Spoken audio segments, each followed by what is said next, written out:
Hi everyone. I wanted to give you some more information about the three types of minivans that seem to be the best. I also have more information in episode 102 and in 103, so you might want to check those out. This is more about the mechanical pros and cons that we have in the three different types of minivans. So, number 3 is a Dodge Grand Caravan. They cost right now about $18,000 or $19,000. I was actually surprised that they are that much, and that is for the recommended best years, which are 2018 and 2019. As I said in one of the other videos, the caravans kind of go up and down in terms of what's most reliable. But you do spend more to keep them up, the upkeep on them, but they tend to be a little cheaper than the other ones, except for the Sedonas, which I'll get to. They get Grand Caravans around 18,000 for a 2018-2019, which is supposed to be two of the very best years for them. And they get 17 to 25 miles per gallon. So all of these minivans get somewhere in the same range. They're about the same, a little different. The very best engine purportedly in the Grand Caravans is the Pentastar SXT 36. Also, if you're looking for what the problems might be in the Dodge Grand Caravan, there is apparently sometimes a problem with the oil head cracking at about 100 to 130,000 miles. Apparently it's easy to fix and not too expensive, but if you look at one, you might want to look and see if you see any oil residue, because that might be an indication that you're going to need to do that. And the other thing you want to do with the Grand Caravan is see that in the service records that the transmission fluid has been changed. And if during your drive with this test driving this new van, if you check for lagging of the transmission, if you notice anything like that, then I would walk away from that van. But if you don't, and the transmission oil hasn't been changed, and you buy it, you should change the transmission oil. Apparently, that's very, very important. You should also, with the Grand Caravan, work every single power door or window, because apparently there are problems with those as well. And you should do each one 3 times to see if there are any issues.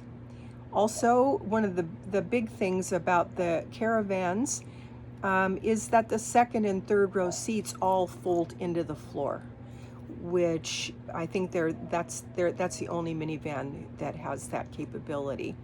So that if you're going to use it for camping or you want cargo space, that's a real advantage if you want to do that.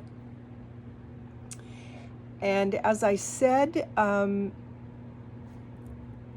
cost is anywhere from $18,000-$19,000. Now, the second minivan is the Kia Sedona, and that gets about 18 to 24 miles per gallon, which is good. And also the Sedona is a much more luxurious minivan, the dashboard, etc. And apparently the 2015 to 2020 Sedonas are considered to be very good. And you should always and they also have a timing chain, which is great because, like the Siennas, the timing chain should last for the life of the car. The Sedonas have a 6-speed or 8-speed transmission, and they are quite low maintenance, amazingly enough.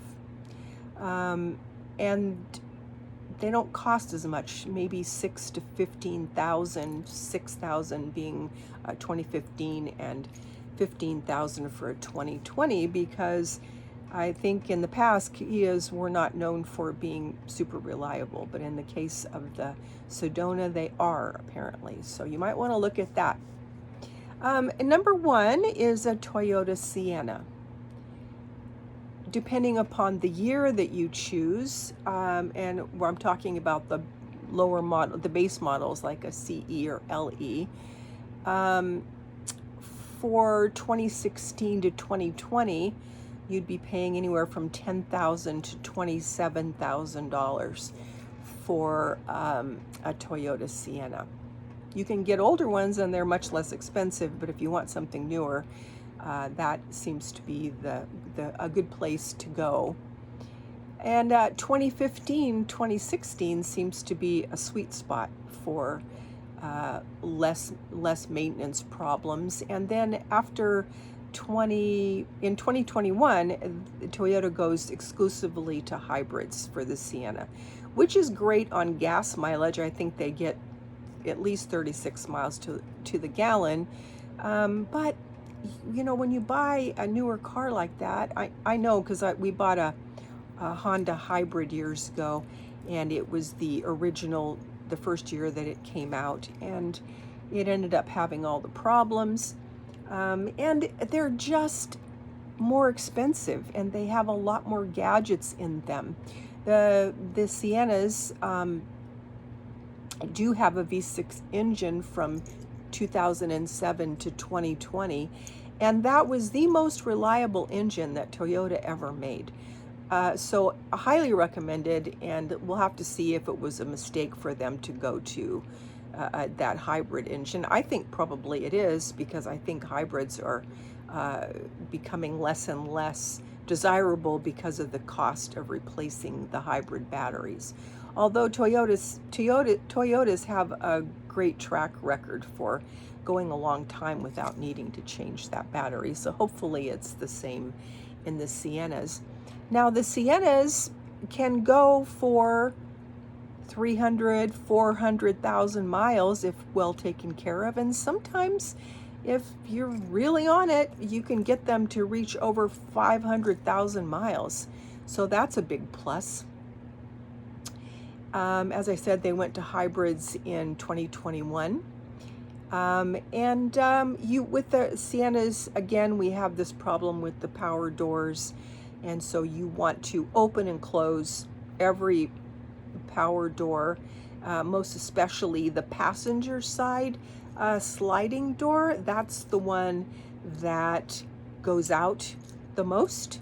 And a lot of people don't replace them because it costs $1,000 or $2,000 to have that motor replaced, and it will just wear out again eventually. And a lot of people you can open and close it just fine. You don't need the power door. The power door is for the mom whose little boys are in baseball or they're taking them to school, and she can open up the door and they can hop out, and that's very convenient. But if that's what that van was used for, then that door is going to give out, and the rear gate door can give out, and so you just want to check all those things. And then the other thing about the Siennas is, and this goes all the way back to 2004, I think it has to do with whether or not this car is left out in the sun all the time.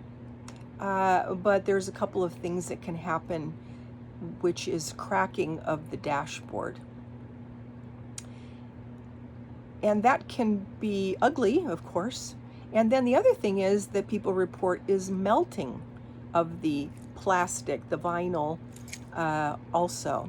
And again, if you're gonna, live someplace that's really hot and leave it sitting out in the sun, that could absolutely be a problem. There are kits where you can fix cracks. Toyota, you can replace the dashboard. If it's under warranty, Toyota might replace it, but of course, if you're buying an older vehicle, it's a probably 10-year warranty on the dashboard, and it may not cover it. And so you have to watch for that. And what reminded me of it, I was just looking online for prices, and I saw a Sienna, and it was being sold by a private seller, and he wanted much less than the dealers, so that was interesting. But when I was looking at the pictures, it had these very odd dashboard covers, meaning that instead of just sitting on top of the dashboard, some of them went way down on one side, and I thought, I'll bet you that car has cracked or melted dashboards. So not the end of the world. It can be fixed. It will probably never look like new.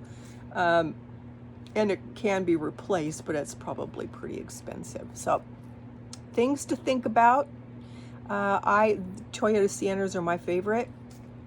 And so hope this is helpful. And again, I do talk about these things in episode 102 and 103 as well, if you want to cross-reference. So take care. Hope this was helpful. God bless. And I will see you on the next one. Bye-bye.